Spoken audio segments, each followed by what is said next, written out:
चाहे वो मोदी की हुकूमत हो या योगी आदित्यनाथ की सरकार हो, उन्होंने युवाओं को रोजगार नहीं दिया। मेरे सरदार मां और बहनें जानती हैं कि कीमतें आसमान को छू रही हैं। पेट्रोल और डीजल की कीमतें इतनी बढ़ चुकी है कि आज गरीब अपने घर के खर्चों को कम करके डीजल और पेट्रोल अपनी गाड़ी या मोटरसाइकिल में जलाता है। गैस का सिलेंडर इतना महंगा हो चुका है कि 1400 रुपये के करीब गैस का सिलेंडर एक गरीब को मिलता है। आज उत्तर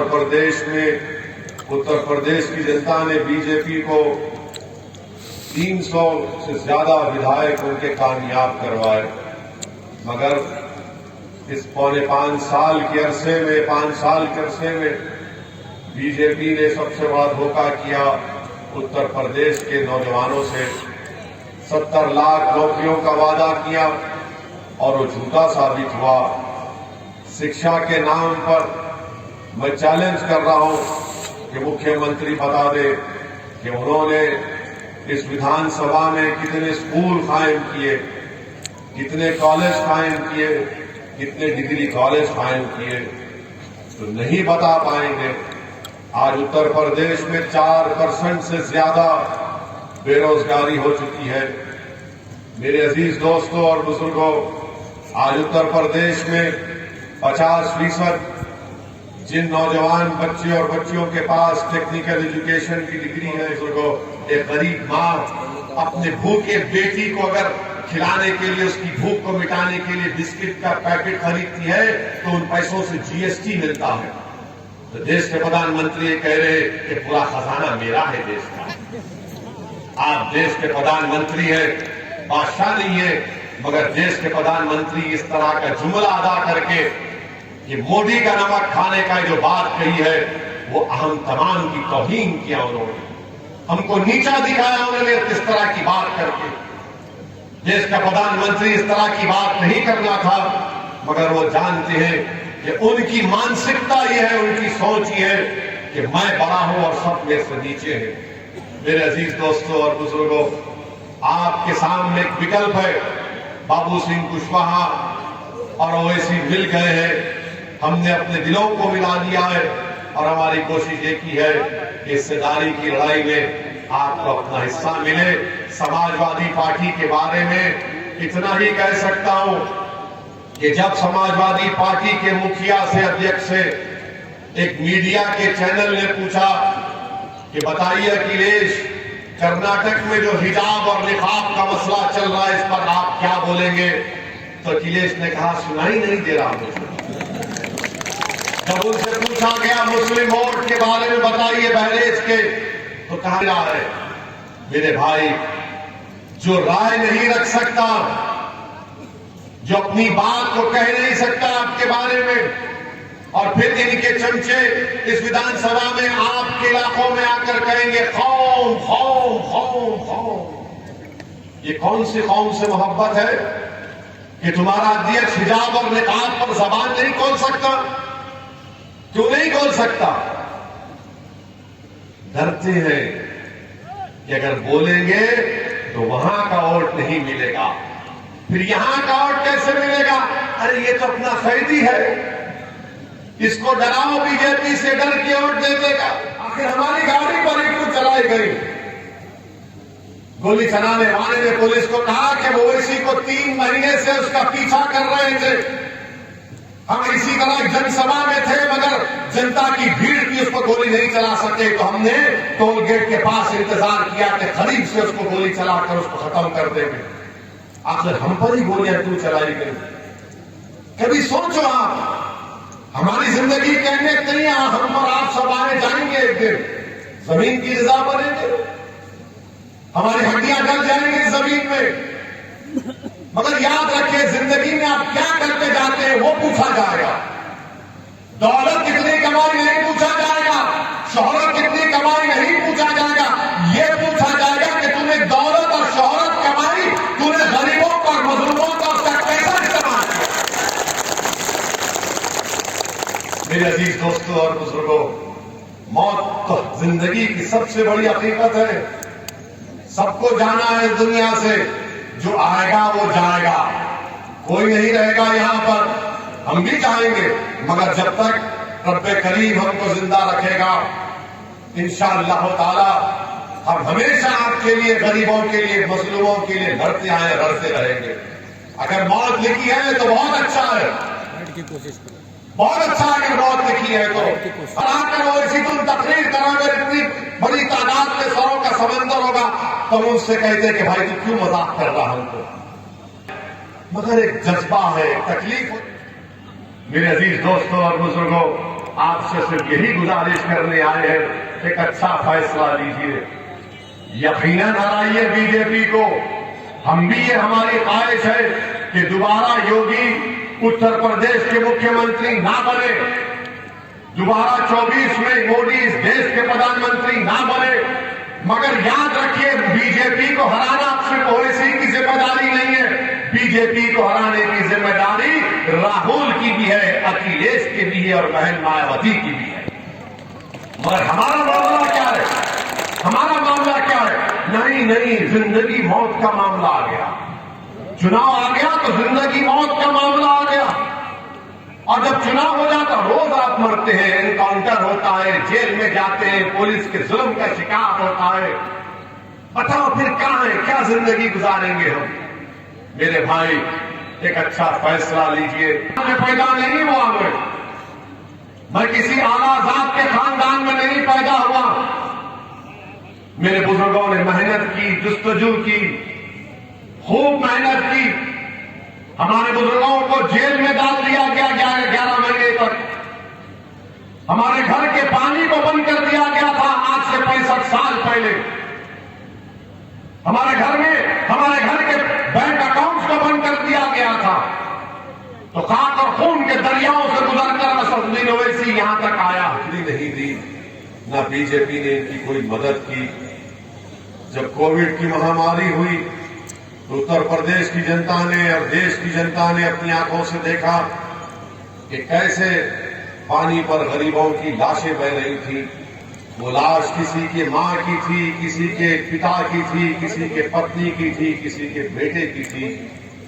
दुनिया ने देखा कि गरीबों के पास अपने मां और पिता के अंतिम संस्कार करने के लिए लकड़ी के पैसे नहीं थे, तो उन्होंने जमीन पर उसको दफना दिया, या किसी को जमीन या कब्रिस्तान नहीं मिली तो दुनिया ने देखा कि नदी के किनारे कुत्ते किसी के बाप और किसी के मां की लाश को नोच कर खा रहे थे। अब फैसला आपको करना है कि इन तमाम नजारों को देखने के बाद भी क्या आप ये डबल इंजन की सरकार का साथ देंगे? जब आपको जरूरत थी हाथ थामने की, उन्होंने आपके हाथ को नहीं थामा। जब जरूरत थी आपकी आंखों से बहने वाले आंसुओं को पोंछने की, तो उन्होंने अपनी नजरों को आपसे मोड़ लिया। जब जरूरत थी कि आपको कोई दिलासा दिलाए, मगर इन्होंने आपको दिलासा नहीं दिलाया।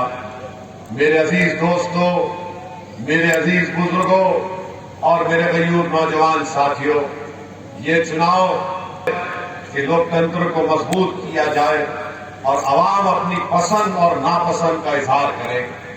आज हम आपसे अपील करने आए हैं कि बीजेपी की सरकार के ये पूरे कारनामे आपके सामने हैं।